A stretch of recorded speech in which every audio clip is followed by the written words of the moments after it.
महिला Asian champions trophy hockey का ये टूर्नामेंट झारखंड में चल रहा था और इसका फाइनल मैच भारत और जापान के बीच में खेला जाना था। और यहाँ पर जो रिजल्ट निकला वो काफी ज्यादा अलग था। जापान और भारत के बीच में जो पिछला मैच हुआ था ना पूल स्टेज में, वहाँ पर भारत ने जापान को हरा दिया था। तो भारत का यही था कि उसी तरह से शुरुआत करेंगे और हरा देंगे इनको, और जापान का यह था कि यार कब तक हारेंगे, थोड़ा उलटफेर तो करना चाहिए ना। एशियन गेम में भी हार गए थे और यहाँ पर भी हार जाएंगे, तीसरी बार लगातार हो जाएगा तो मजा नहीं आएगा। तो बस यही हुआ कि भारत ने अपनी सोच के अनुसार शुरुआत करने की कोशिश की, जोरदार अपनी रणनीति को मैदान पर उतारा। मौजूदा चैंपियन के हाथ निराशा सौंपी जाने की तैयारी शुरू कर दी थी हमारी भारतीय टीम ने। मेजबान टीम ने गोल की ओर आशाजनक बढ़त बनाई जब दीपिका ने शुरुआती बढ़त हासिल करने के लिए खुद को पूरी तरह से तैयार किया, लेकिन उनके शॉट को जापानी गोलकीपर ने रोक लिया। भारत ने अपना आक्रमण चालू रखा, पूरा दबाव बना के रखा, लगातार सर्कल में प्रवेश किया और जापान की नाक में एकदम खलबली मचा दी। उनके डिफेंडर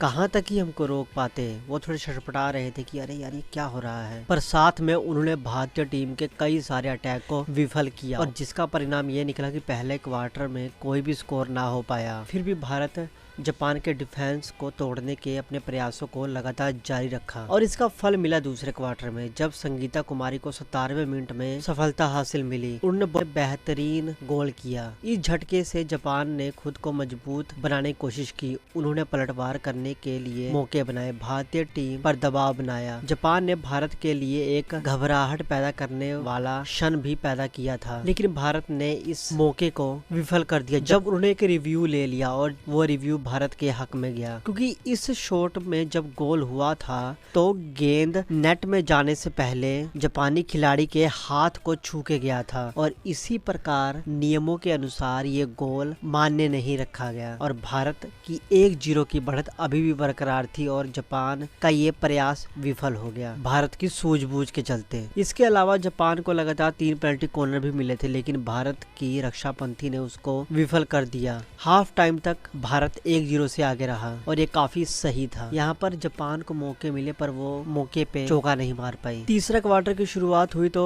अपने लाभ को व्यापक बनाने के इरादे से भारत ने कई और प्रयास किए, अपने आक्रामक तेवर को तेज कर दिया और वहीं जापान भारतीय हमले को विफल करने में जबरदस्त सफलता हासिल कर रही थी। इसके अलावा उन्होंने खेल का रुख भी अपने पक्ष में करने के कई प्रयास किए, गेम पर अपना कब्जा बनाने की कोशिश की। इन प्रयासों के बीच ही भारतीय दस्ते ने अपनी गति बनाए रखने के लिए नियमित अंतराल पर जापान की रक्षा पंक्ति को तोड़ने की कोशिश की। इसके साथ ही जापान ने अपने आक्रमण प्रयास तेज कर दिए। फिर भी तीसरे क्वार्टर में ना कोई भी गोल ना हो पाया, दोनों एक दूसरे को बस रोकती हुई दिखी। दोनों टीमों के जो डिफेंडर थे वो एकदम दीवार की तरह खड़े हुए दिख रहे थे। परिणाम ये निकला कि 3 क्वार्टर खत्म, स्कोर सिर्फ 1-0। भारत को ज्यादा टेंशन लेने की जरूरत यहाँ पर दिख नहीं रही थी, क्योंकि भारत के पास तो बढ़त थी ना। अगर चौथे क्वार्टर तक भी स्कोर यही रहता तो रिजल्ट तो ये था कि हम जीत रहे हैं, हम ट्रॉफी लिफ्ट कर रहे हैं। मुसीबत तो जापान के लिए थी ना। तो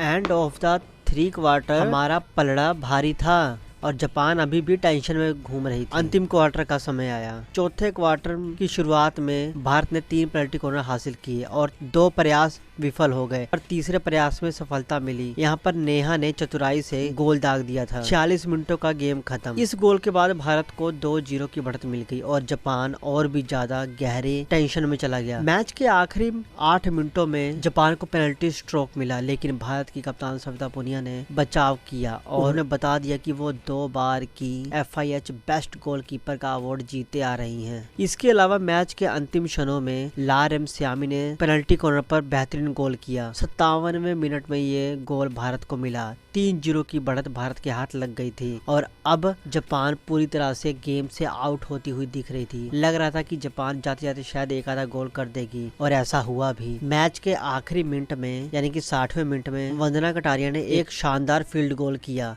और भारत का स्कोर 4-0 कर दिया। गोल हुआ पर वो जापान की तरफ से नहीं हुआ, तो मैच खत्म। 4-0 की बढ़त भारत के पास। भारत ने ये मैच जीत लिया, भारत ने फाइनल जीत लिया। भारतीय टीम के इस उल्लेखनीय जीत के लिए बहुत सारी शुभकामनाएं तो देनी जरूरी हैं और जैसे ही हमारी टीम ने फाइनल जीता ट्रॉफी लिफ्ट की तो इनामों की घोषणा भी कर दी गई। हर खिलाड़ी को 3-3 लाख रुपए दिए जाएंगे और स्टाफ मेंबर को 1.5 लाख रुपए। दिलीप तिर्की जी ने कहा कि हॉकी इंडिया की ओर से मैं सभी भारतीय महिला हॉकी टीम के खिलाड़ियों को बधाई देता हूं। झारखंड महिला हॉकी चैंपियंस ट्रॉफी में हमारी भारतीय टीम ने बेहतरीन प्रदर्शन किया। अटूट समर्पण और प्रयासों से हमारी टीम ने हमको प्राउड फील करवाया है। हॉकी इंडिया के महासचिव भोलानाथ सिंह ने कहा कि झारखंड महिला हॉकी चैंपियनशिप का खिताब हासिल करना इतना साधारण काम तो था नहीं। ये उपलब्धि बड़ी है हमारी टीम के लिए। भारतीय महिला हॉकी टीम को बधाइयां देनी पड़ती हैं। खुशी बहुत ज्यादा है और उम्मीद है कि भविष्य में हमको और भी अच्छी उपलब्धियां देखने को मिलेंगी हमारी भारतीय टीम की तरफ से। और वहीं अगर मैं ब्रॉन्ज मेडल की बात करूं तो वहां पर चीन ने बाजी मारी थी। तो भाइयों